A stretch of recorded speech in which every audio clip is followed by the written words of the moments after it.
I've been working on small engines for what seems like 50 years, but in that time, I've seen small engines go from oddly shaped boxes to more streamlined machines. But the one thing that has not changed in all that time are the people that need them to be fixed. There are those that are truly thankful for the work that we do, and those, well, let's say, want it done their way and on their terms. They have many names, but I like to call them ungrateful. In today's video, we take a look at this Honda lawnmower, and the problem is that I just got it home after picking it up for free by using a website where generous people post items up to be given away. Now, I was lucky enough to get this mower, and I hate to tell you what my plans are for it, but with the prices of mowers sky high, it only makes sense to sell it, but first I have to get it working, otherwise it's going to be used for parts.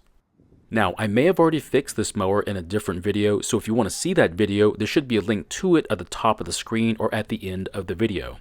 But before I fixed it, I had to give it a quick cleaning, that way I don't get dirt in places like inside the carb, the fuel tank, or even inside the engine. Now, while I clean this mower, I'm going to talk about something that I don't normally bring up, which are the customers I have to deal with. Like I said earlier, most are pretty good and very understanding, but some of them are not good and expect things to be done according to their wishes. So I'm going to share some of my most recent run-ins with customers, and maybe it'll give you an idea of why this part of this hobby is not my favorite part. In fact, I could do without it. The first experience I want to share with you has to do with a long-time customer who I've done a fair amount of work for. They had contacted me about a mower that I had sold them over a year ago.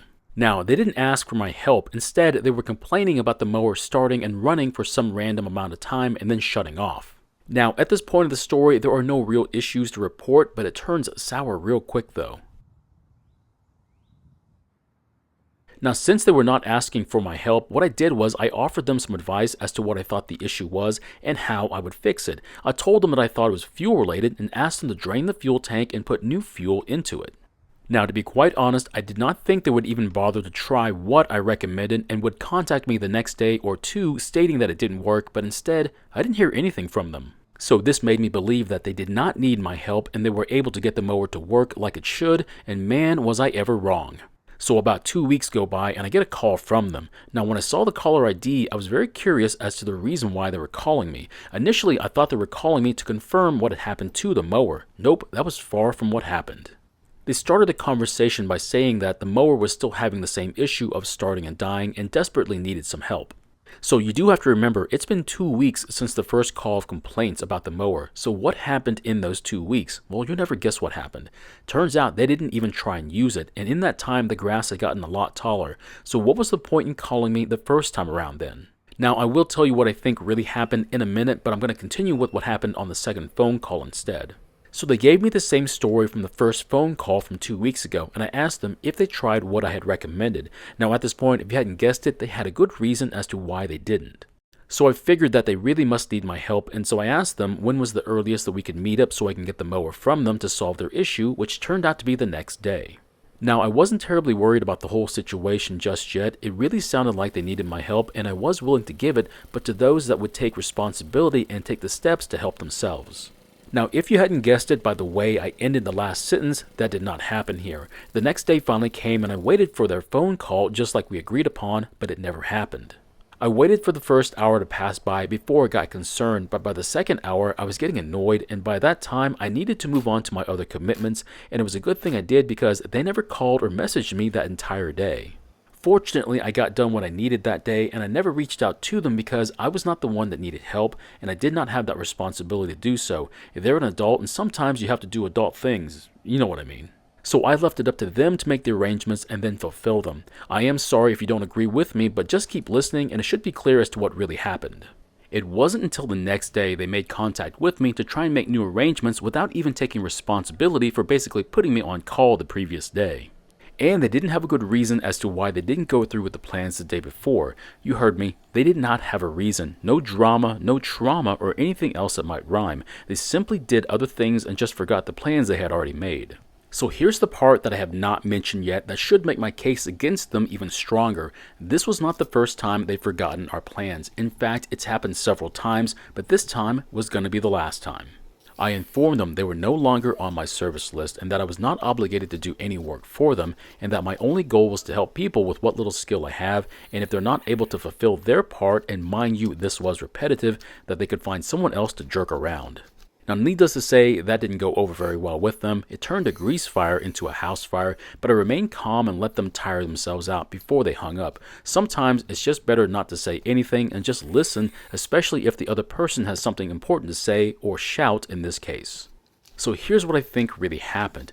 After the first time they contacted me about the mower, they didn't get what they wanted, which is still kind of up in the air because they never really asked for my help. They just told me they had an issue with the mower and expected me to offer my help. But what they got instead was advice on how they could fix it, or at least what I would do to fix it, and not getting what they wanted, they simply waited for 2 weeks when the situation got even worse. And that's what led to the second phone call, not to ask for help, but to complain yet again about what it was doing. That's when I offered my help and the arrangements were made and then ultimately broken.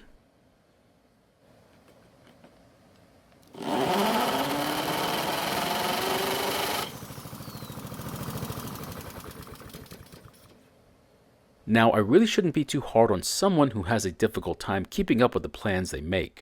But it is up to me if I want to have to deal with that sort of situation, and after about 4 years, I think I'm making the right choice. So if you think I made the wrong choice and that I should give them yet another chance, then I'd like to hear your thoughts about it. Otherwise, just wait for the next case and maybe by then you'll have a different opinion. So the next case deals with someone who I've only recently started doing work for. In fact, they bought a lawnmower from me last year. But the cool part was that they traded in a decent Honda mower as part of that deal, which I still have, and to be honest, I probably need to sell, but I've got 1 or 2 more video ideas that I want to make with it before I do that. Anyway, they messaged me with a really long paragraph about the mower not starting this year despite it being 3 months into the mowing season. Now, they had a relative look at it and they ended up just replacing the car because, of course, they left fuel in it during winter storage. The worst part was that I already told them not to leave fuel in it, and well, you can see how well that went. But it turns out they also needed a brake cable because the Z-bin had broken on it. The decision was then made to have them make contact with me so that I could replace the cable since the relative was uncertain about which cable to get. Now, there's nothing wrong with having someone else work on a mower that I've sold to them. That's their choice, and I'm a big fan of making up your own mind and doing something about it, so congratulations on doing something. After making arrangements, I then drove to the location and inspected the mower and saw the broken cable. I then took it home so that I could not only replace the cable but also do its yearly maintenance. I'm pretty certain that you can tell nothing bad has happened just yet, and you'd be right, but here's where things go really sour. The same day I received the mower, I messaged them telling them that I ordered the part and that it would be here in a day or 2. Unfortunately, I did not get a reply, which seemed a bit odd, but not terrible, at least not yet. 2 days later, the part came in and I filmed the repair and the service, and after I settled in that evening, I messaged them telling them that their mower was done and that I would like to drop it off the next day, to which I received, yet again, no reply. So the next day came and I waited to see if they might reply to me, but by the end of the evening, I still didn't get anything.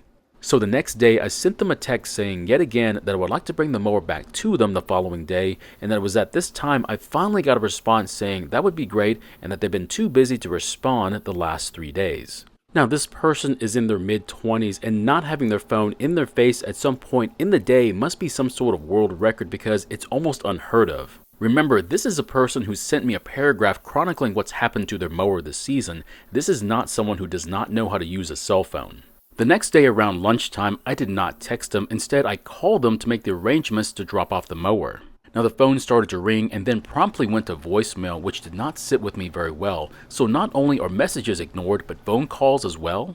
Now, at this point, I made arrangements with someone else who we both knew and agreed to get that mower out of my hands and into their hands. Now, for obvious reasons, I'm not going to get into who this person was and the nature of the relationship with the owner. Just know that they understood what was going on and decided to help me out. I'm not sure how you feel about the importance of being able to communicate with customers, but I feel it's very important, if not vital, to this kind of hobby. So deliberately ignoring updates was a bit disrespectful in my book, but then again, maybe you don't read the same book as I do, but when I explain what this hobby means to me, maybe it'll make more sense. But before I mention what it is, I do want to tell you about the last situation first. This one is a bit tough for me to talk about, but I think it's important that I do.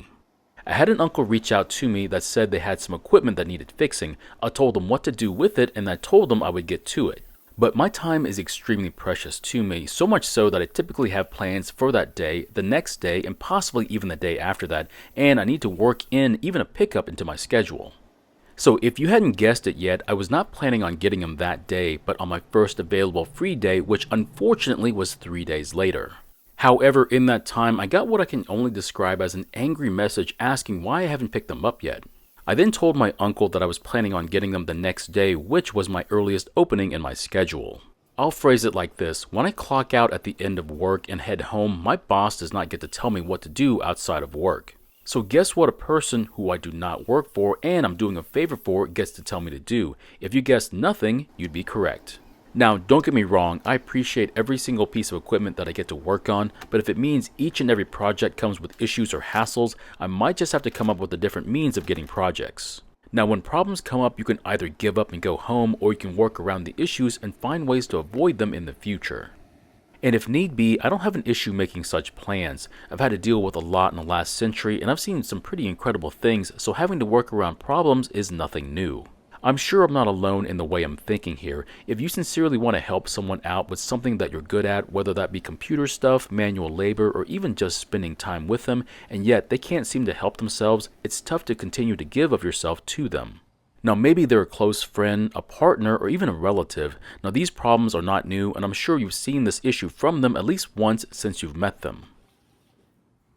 Now, as for me, it takes more than just one time. In fact, I've given these people more than one chance, but sometimes it doesn't matter how many chances you give them, they're just the way they are, and if you had a tough time dealing with them, then maybe it's time to make a difficult decision. So it's now time for me to tell you what this hobby means to me, and I don't think it's going to be too far off from your own situation. So for me, this hobby is a way to help out the community I live in one person at a time. I have some technical training and enough determination that I'm able to use it to help out even in a very limited capacity, but it's the least I can do. If you don't want my help, there are others that will help you.